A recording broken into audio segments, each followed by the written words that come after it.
So you said enough already and you went the other way. Well, no, there's just, around 40. I like it. Elizabeth Taylor, the legendary beauty icon of Hollywood, possessed those mesmerizing violet eyes that once drove millions of men across the world into infatuation and madness. This woman walked through 7 marriages with some of the most powerful and wealthy men of her time. Yet hidden behind those seemingly perfect marriages was a truth few could have ever imagined. Elizabeth Taylor once gave her heart to women. 5 names were etched into her life, women who made the heart of Hollywood's most powerful actress of that era tremble, burn with passion, and even sink into despair. One of them was the reason she skipped the Academy Awards for the very first time just to be by her side. Another left her with a kiss that became a piece of history. Another brought her to tears with the pain of betrayal. So who exactly were these 5 women? And who was the one who made Elizabeth Taylor willing to give up everything? All of these secrets will be unveiled right here in today's video. Elizabeth Rosamond Taylor was born on February 27, 1932, in Hampstead, London, into a family of Anglo-American heritage. When World War II broke out and spread in 1939, her family was forced to move to Los Angeles, a turning point that would change her destiny forever. It was there in the land of cinema that young Elizabeth, with her uncanny beauty, as if she had stepped straight out of a painting, caught the eyes of filmmakers even before she had the chance to fully grow up. Elizabeth was not just beautiful, she was one of a kind. Her legendary violet eyes shimmered like amethyst, radiating mystery framed by porcelain skin, as smooth as silk and thick, glossy black hair. More than anything, she was born with a natural double set of eyelashes, a rarity possessed by less than 1% of the world's population. Nature itself seemed to have drawn eyeliner upon her eyes, presenting Elizabeth to the world as a star destined to shine. Unsurprisingly, by the age of 10, she appeared in her first film, There's One Born Every Minute, 1942. Yet that was only a prelude to a dazzling career that would span more than half a century. At just 12 years old, Elizabeth skyrocketed to stardom with National Velvet. The film was not only a box office sensation, but also elevated Elizabeth to the rank of a true child prodigy of cinema. Entering the 1950s, she matured both in age and artistry, achieving countless triumphs. Elizabeth won an Academy Award for her role in Cat on a Hot Tin Roof, 1958, and went on to claim 2 more Oscars for Best Actress with Butterfield, 8, 1960, and Who's Afraid of Virginia Woolf, 1966.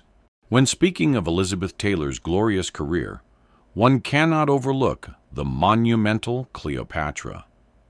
With a salary of $1 million, an unprecedented figure in Hollywood at the time, she became the first actress in history to command a 7-figure paycheck.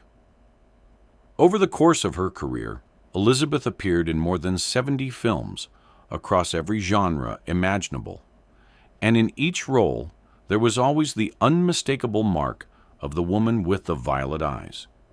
She transcended the boundaries of mere beauty to secure her place as one of the greatest actresses of the 20th century.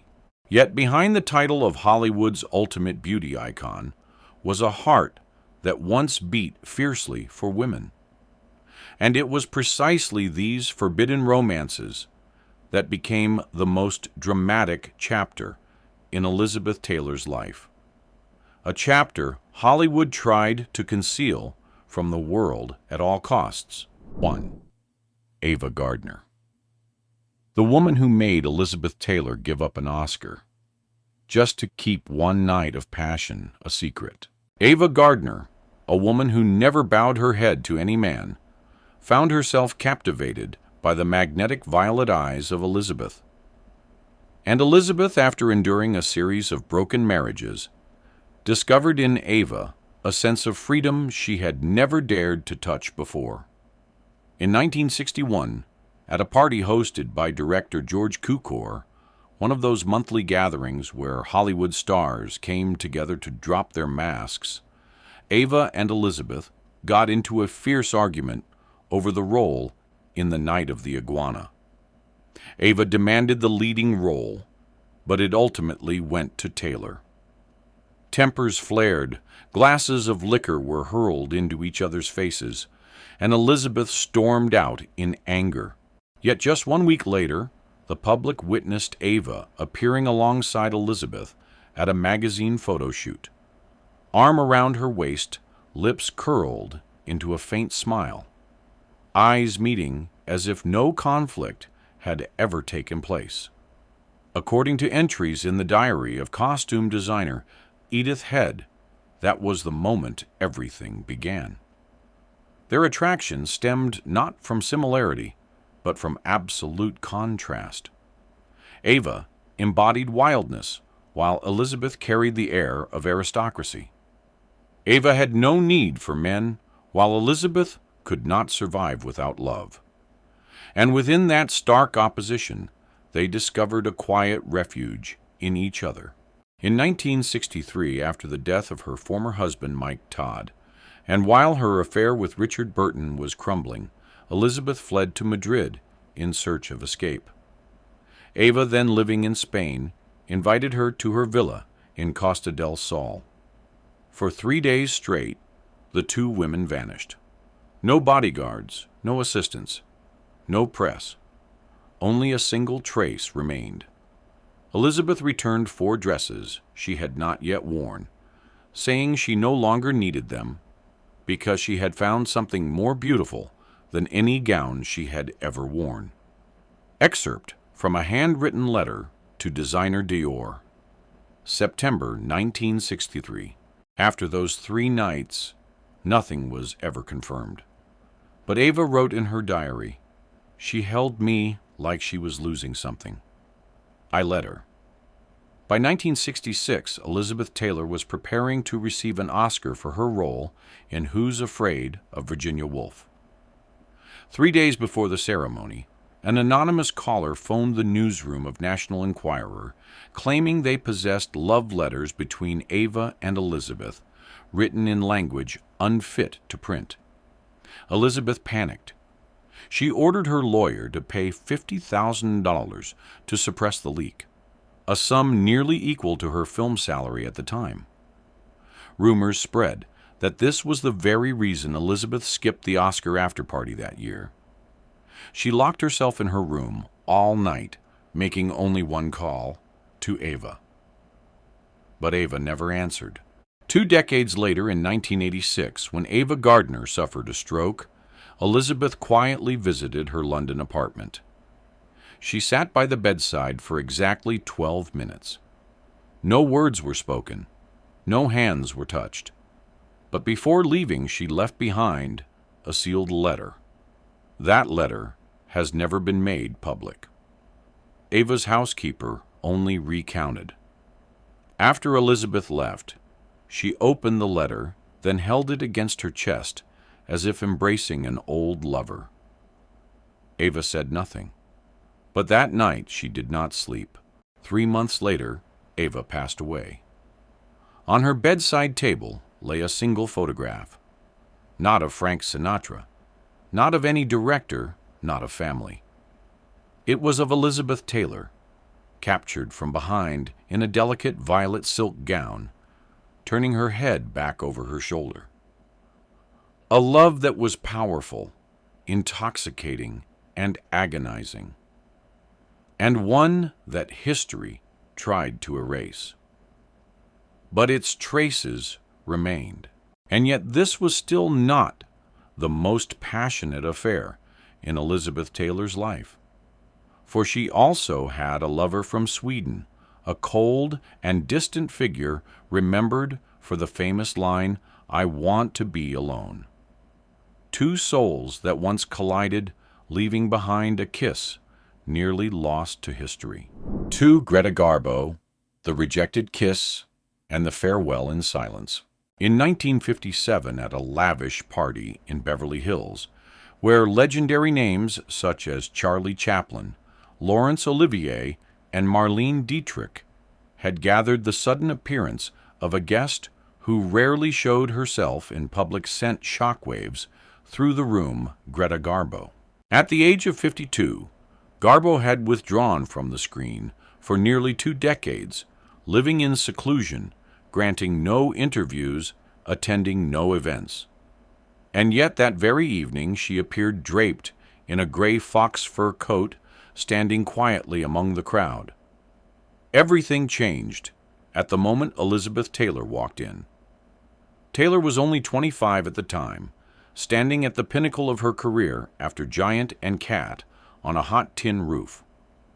Radiant with porcelain skin and her enchanting violet eyes, she entered the room, and the crowd seemed to hold its breath as 2 beauty icons from 2 generations came face to face. Writer Mercedes de Acosta, who was also a close friend of Garbo, recorded in her personal memoir, Elizabeth approached Garbo and whispered something to her. Garbo smiled. It was the first time in years I had seen her smile that way. Then the 2 of them walked out together onto the balcony. No one followed them. There was only the faint glow of the streetlights spilling onto the balcony and the soft strains of jazz drifting from inside the party. After several moments of silence, Greta Garbo leaned down and placed a gentle kiss on Elizabeth Taylor's cheek. But Liz, young and bold, turned her face and transformed it into a real kiss upon the lips. The only person who happened to witness that moment, a waiter passing by, later recalled, "They kissed for only a few seconds. There was nothing dramatic, no passion. It was simply a kiss filled with respect, as if 2 generations of beauty were bowing to one another." Immediately afterward, Garbo left the party without a single word of farewell, as though too embarrassed by the feelings she had just revealed. Elizabeth returned to the ballroom, raised a glass of champagne, and smiled with an air of mystery. For those who had lived long enough in the world of cinema, they understood one undeniable truth in Hollywood. The stories that are never told publicly are the most genuine of all. Elizabeth Taylor never once mentioned Greta Garbo in her interviews, except for a single occasion. When asked, "Which actress do you consider the most alluring of the past century?" Liz answered without hesitation, "Greta Garbo." She didn't need to say a word. She only needed to look. In the 2 years that followed, Elizabeth wrote 3 handwritten letters to Garbo. Yet not a single one was ever answered. The final letter contained only one line. "You cannot simply walk into my life like that and then vanish as though I never existed." It was a farewell with no reunion, and a wound that Elizabeth Taylor carried with her until the very end of her life. And the next name was a woman desired by the entire world. Among those who longed for her, there was also Elizabeth Taylor. 3. The secret love affair of desire yet fleeting between Elizabeth Taylor and Marilyn Monroe. They were the 2 dazzling poles of Hollywood beauty in the 20th century, one with mysterious violet eyes, the other a blonde sex bomb who made the entire world melt.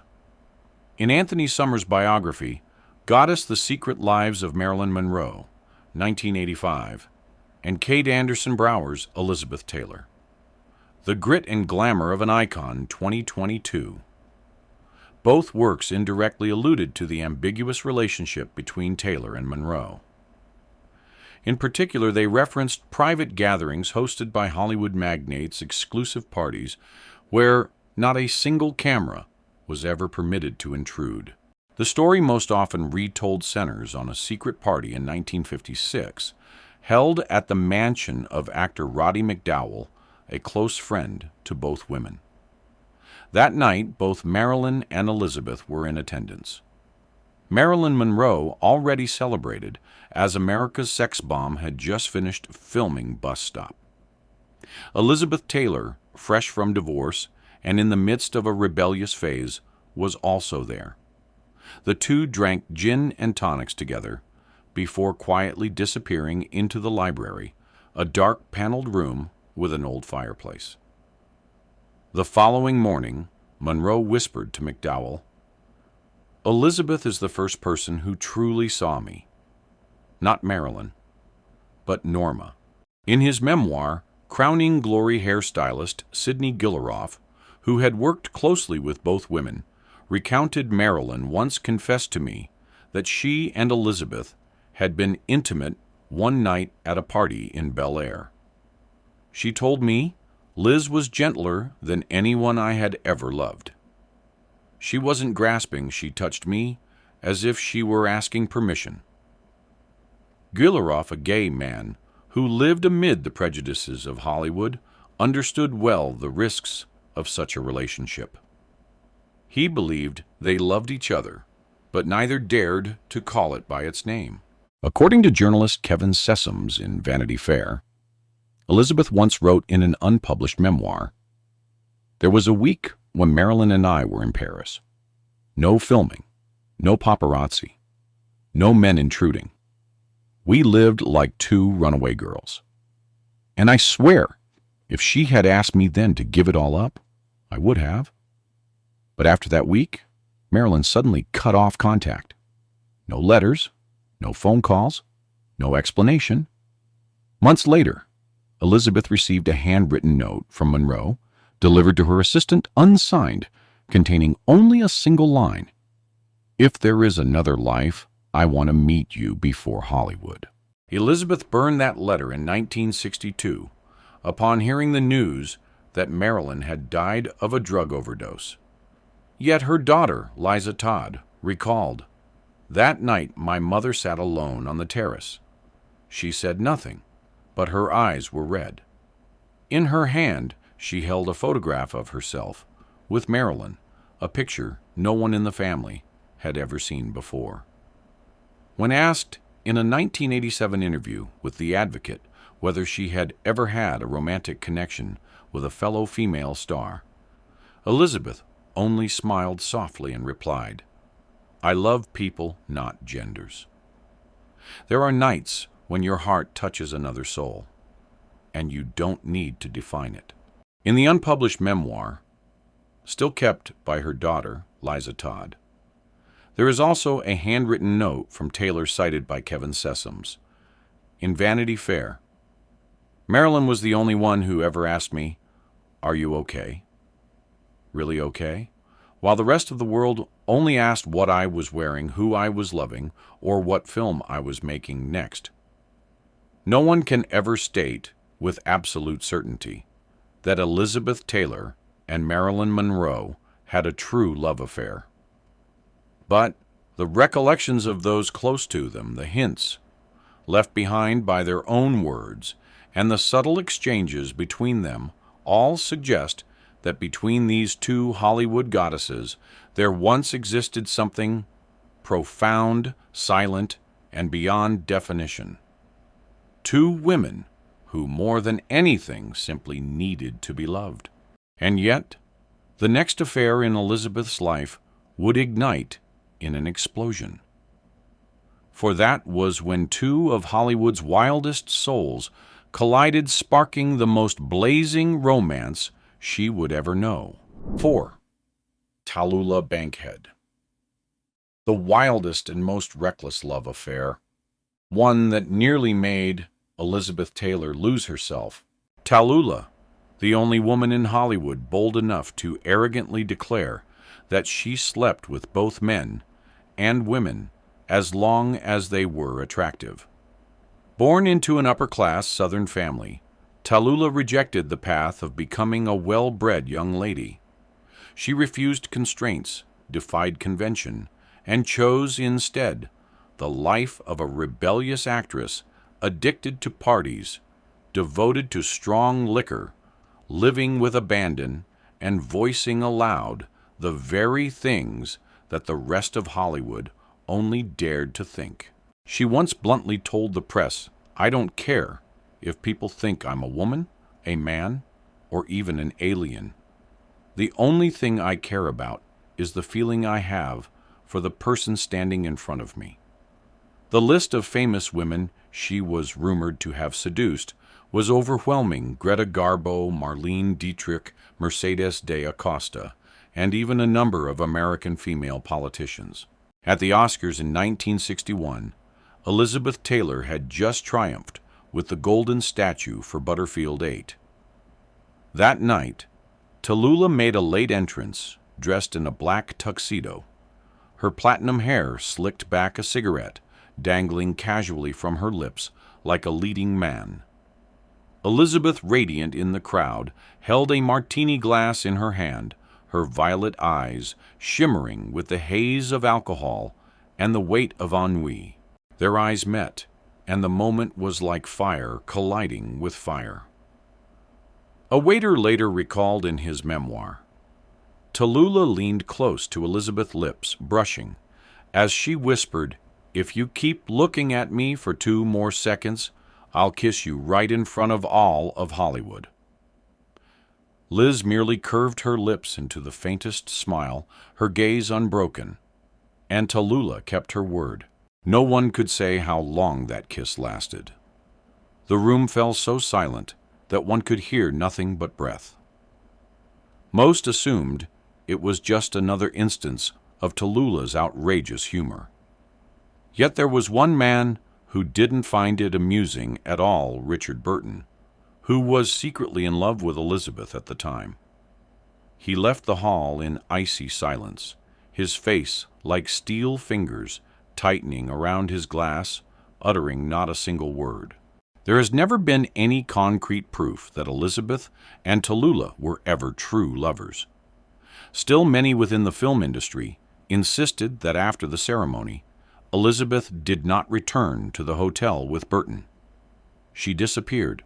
A manager at the Chateau Marmont later recalled, "That night, Tallula brought a dark-haired woman in a white dress up to the penthouse on the top floor. They did not leave the room until nearly 6 in the morning. Tallula herself described the relationship in just 3 fiery words: a blazing accident. As for Elizabeth, she never spoke of it again." Amid the torrid romances, the fevered nights of liquor and scandal, Elizabeth Taylor still kept within her a quiet, discreet, yet profoundly deep bond, one that endured for nearly the whole of her career, with a woman almost no one would have suspected. 5. Edith Head, the woman who quietly stood beside Elizabeth Taylor. She was not an actress, nor was she a lover. Edith Head was one of the greatest costume designers in the history of Hollywood, the woman who helped shape almost the entirety of Elizabeth Taylor's immortal, alluring image on the silver screen. Yet behind those layers of soft silk, the tightly laced corsets, and the dazzling sequins, there existed a bond that was deeply emotional, steadfast, and tinged with the colors of unrequited affection, a connection that for a lifetime no one ever dared to name. Elizabeth Taylor first met Edith Head in the late 1940s, when she was just 16 years old. From A Place in the Sun to The Last Time I Saw Paris, Suddenly Last Summer, and later Cleopatra, it was Edith who crafted the image of Elizabeth as a true goddess of the screen. She did so through her legendary strapless gowns, her signature figure-flattering details, and above all, the purple hues reserved exclusively for Liz. In her private diary, Edith once confessed, "I knew exactly which of Liz's curves to hide and which to reveal. I knew her eyes would shine brighter when she wore pale lavender satin. I wasn't merely creating dresses for her. I was wrapping her in affection. Edith Head never openly defined her sexuality, but within the unspoken circles of Hollywood during the 1950s and 1960s, it was quietly acknowledged that she harbored special feelings for many actresses, and most deeply for Elizabeth Taylor. Behind the curtains, Head was far more than a designer. She was the one who carefully adjusted Liz's slipping neckline before the cameras rolled, the one who gently brushed her hair after every exhausting scene, the one who always walked a few steps behind, not out of duty, but out of silent admiration. A Cleopatra assistant director later recalled Edith was constantly finding excuses to fuss with Liz's dress, even when there was nothing wrong with it. And whenever Elizabeth laughed, Edith looked as though she had just been handed the greatest gift. And what about Elizabeth? She never explicitly reciprocated those feelings, yet she never kept her distance either. Whenever Head walked into a fitting room, Liz would often joke, "Edith, if you weren't the only person here who insists on keeping me properly covered up, I probably would have fallen for you long ago." On another occasion, while accepting an Oscar, Taylor looked down into the audience, pointed at Edith, and declared, "No one has ever dressed me more beautifully than she has, and no one has ever understood me the way she does." Edith Head never married. She lived without scandal, without ever acknowledging any relationship publicly. But in her personal archives, now preserved at the Western Costume Library, there was found a small photograph of Elizabeth Taylor, unframed, tucked quietly away in a private drawer. Perhaps that was the truest symbol of the quiet devotion Edith carried for her. Edith Head was the only woman who loved Elizabeth Taylor with silent, unwavering dedication. She asked for no title, demanded no return. All she needed was to be there, to be the one who helped create a legend out of the woman she secretly loved her entire life. Elizabeth Taylor, under the dazzling spotlight of Hollywood, remained a living paradox, passionately drawn to women, yet at the same time throwing herself into the arms of men who were admired or doubted by the entire world. No one could ever predict whose heart she would belong to the next day. The only undeniable truth was this: Elizabeth Taylor had passed through 8 marriages with 7 men, a number so staggering it could make even the most notorious romantics pause in disbelief. Elizabeth Taylor, the tragic marriages with men. She once candidly admitted, "I was born to be a wife, not a mistress." At the age of 18, right after her resounding success with Father of the Bride, Elizabeth entered her first marriage with Nicky Hilton. MGM Studios at the time turned the wedding into a cinematic publicity stunt. Nicky, the dashing heir to the Hilton Hotel empire, wealthy, handsome, and dazzling, seemed like the perfect choice. But only a few days later, Taylor came to the painful realization her husband was an abusive alcoholic. During their honeymoon in Europe, she discovered that Hilton was constantly drunk, unfaithful, and increasingly prone to both physical and emotional violence.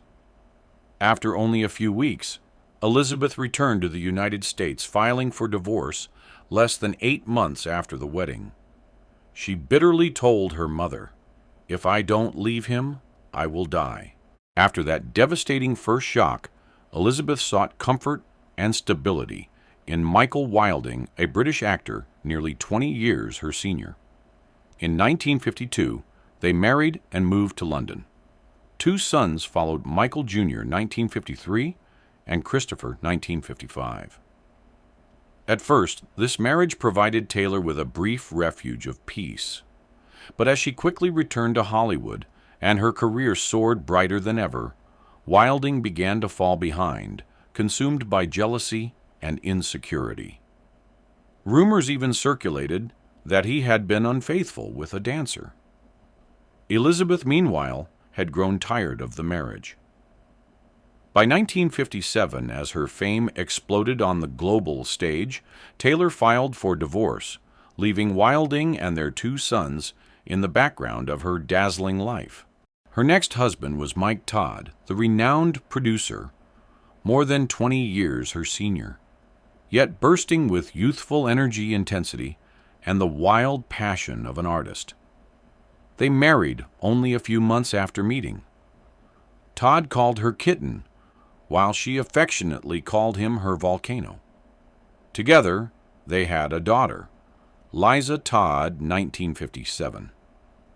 For Elizabeth, Todd was the only man who ever made me feel completely loved.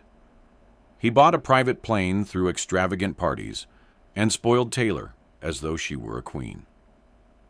But their glittering happiness came to a sudden and cruel end when Todd died in a plane crash in 1958, the very flight Elizabeth had planned to take but missed because she stayed home with her child. The loss shattered her, plunging her into profound grief and depression. "I wanted to die with him," she later confessed. In despair, Elizabeth turned to Eddie Fisher, Todd's best friend, and the husband of her own best friend, Debbie Reynolds. Their affair exploded into one of the greatest scandals of the century. Fisher divorced Reynolds to marry Taylor, and the press quickly branded her a homewrecker, making her one of the most despised women in America. But the reality was that Fisher was weak, insecure, obsessively jealous of Taylor's career, and utterly incapable of fulfilling her either emotionally or physically. Destiny intervened when Elizabeth met Richard Burton on the set of Cleopatra, and in an instant, Eddie Fisher was relegated to history. Richard Burton was the other half of Elizabeth's soul. They loved each other with a feverish intensity, married, fought, drank, destroyed, betrayed, reconciled, living, as though the world consisted only of the 2 of them. But their love was so overwhelming, so consuming, that it was also impossible to endure. They adopted Maria Burton, 1961, and once dreamed of having more children, but Taylor's health would not allow it. After 10 years of marriage, they divorced only to remarry in Botswana in 1975, though their second union lasted barely 9 months. Burton admitted, "We couldn't live with each other, but we couldn't live without each other either." In 1984, Richard Burton died of a cerebral hemorrhage. Elizabeth attended the funeral, quietly offering no statement, slipping away in silence. Many believe she carried that love with her until the end of her life. After Burton, Elizabeth sought serenity with Senator John Warner. They married in 1976, and she hoped to finally settle into a calmer middle age. But political life, endless diplomatic events, and the suffocating rituals of Washington society overwhelmed her. She spiraled into depression, gained weight, and became dependent on alcohol and sleeping pills while Warner remained absorbed in his career.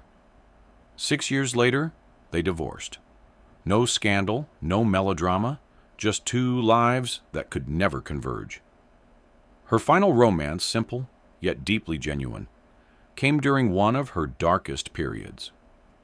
In 1988, at the Betty Ford Rehabilitation Center, Elizabeth met Larry Fortensky, a long-haired, muscular construction worker, 20 years her junior. Taylor fell for Larry's authenticity, no fame, no spotlight.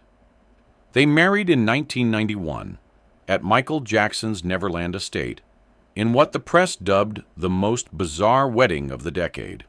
But Fortensky could not withstand the unrelenting media pressure while Taylor's health continued to decline. They divorced in 1996, though she continued to support him financially until her death. Taylor admitted Larry wasn't the greatest love, but he was the last gentle embrace I needed. Despite her stormy love life, Taylor always strove to keep her children away from scandal. She provided for them, shielded them, and protected them from the media. Liza and Maria pursued the arts, Michael Jr. became a director, and Christopher chose a quiet, private life. She declared proudly, "I may have married the wrong men, but as a mother, I never failed." Throughout her life, Elizabeth also had mysterious, passionate, and silent connections with women. But in the 1980s, she chose to step into the light, not for herself alone, but for millions of others who had been cast aside simply for daring to live authentically. Taylor became a pioneer, a warrior, and one of the most powerful voices of the LGBTQ+ community. In 1985, as the AIDS epidemic raged across the globe, the LGBTQ+ community was stigmatized, marginalized, and branded with the cruel label of a gay plague. Governments, medical institutions, and even Hollywood turned away. Only one woman rose to fight Elizabeth Taylor. I lost too many friends. Every week, another one was gone, and nobody was speaking out. I couldn't wait for one more person to die in silence, she declared in 1986. While President Reagan still avoided uttering the word AIDS on television, Taylor co-founded the American Foundation for AIDS Research, knocking on the doors of senators' offices and pressing Congress to fund medical research. In 1986, she organized the fundraising gala, A Night to Remember, raising over $1 million in a single night. She didn't just work behind the scenes. She stood before the United Nations, addressed millions on television, and proudly wore a red ribbon to the Oscars before anyone else dared. From the mid-1980s until her death in 2011, Taylor raised over $270 million for AIDS research treatment and patient care. She poured not only her fame, but her fortune into the fight, selling jewelry, auctioning gowns, even parting with priceless artwork to save those with no voice. I have loved men, I have loved women. I understand the pain of being misunderstood, of being feared. But my gay friends, they don't need pity. They need a warrior. And I am ready to be that warrior, Taylor told The Advocate in 1992. For the LGBTQ+ community, Elizabeth Taylor was far more than the movie star who kissed Marilyn Monroe, drank with Ava Gardner, or unsettled Tallula Bankhead. She became a mother figure who brought the stories of the Forsaken into the mainstream. Elizabeth Taylor stood as an icon of love that transcended gender, race, and prejudice. When she passed away in 2011, she left behind a legacy carved in permanence medical centers, scholarships, and programs for transgender people, and the homeless bore her name. More than that, she inspired hundreds of artists, from Elton John, Madonna, and Lady Gaga, to RuPaul, to live authentically, to speak out, and to love without limits. In her later years, as Hollywood's colors shifted and younger faces emerged, Elizabeth Taylor, with her legendary violet eyes and her storied marriages, gradually withdrew into the shadows. From the early 2000s, she made only rare public appearances. Her body, once the symbol of timeless beauty, battled chronic heart failure, recurrent pneumonia, spinal fractures, and endured over 30 surgeries. Yet, even in a wheelchair, she refused to see herself as a victim. Instead, she kept her trademark, wit, her mischievous smile, and her defiant sparkle. I've fallen in love, I've fallen in scandal, I've fallen on the red carpet, a few broken bones. What's the big deal? She quipped at a 2004 fundraiser. In 2009, she made a rare appearance at Michael Jackson's memorial, the man she once described as her spiritual son. The two had shared a deep, pure bond, helping each other through their darkest moments. I loved Michael in a way I had never loved anyone before, a love without touch, Taylor said. On March 23, 2011, Elizabeth Taylor took her final breath in Los Angeles after months of treatment at Cedars-Sinai Hospital for congestive heart failure. She was 79 years old. Yet true to her unique spirit, Elizabeth refused to leave this world in an ordinary way. In her will, she requested that her funeral begin 15 minutes late. She was laid to rest at Forest Lawn Memorial Park, alongside Michael Jackson. No grand parade, no extravagant announcement, just a star resting quietly among the stars. But her light will never fade. Eternal legacy. When a woman transformed into a legend. For more than half a century devoted to the arts, Elizabeth Taylor left her mark with nearly 70 motion pictures. She carved her name deep into the history of cinema with immortal roles: the majestic Cleopatra, the yearning Maggie Pollitt in Cat, On a Hot Tin Roof, and the fierce Martha in Who's Afraid of Virginia Woolf. 2 Academy Awards for Best Actress, along with a long list of Golden Globe and BAFTA nominations, stand as shining proof of her extraordinary talent.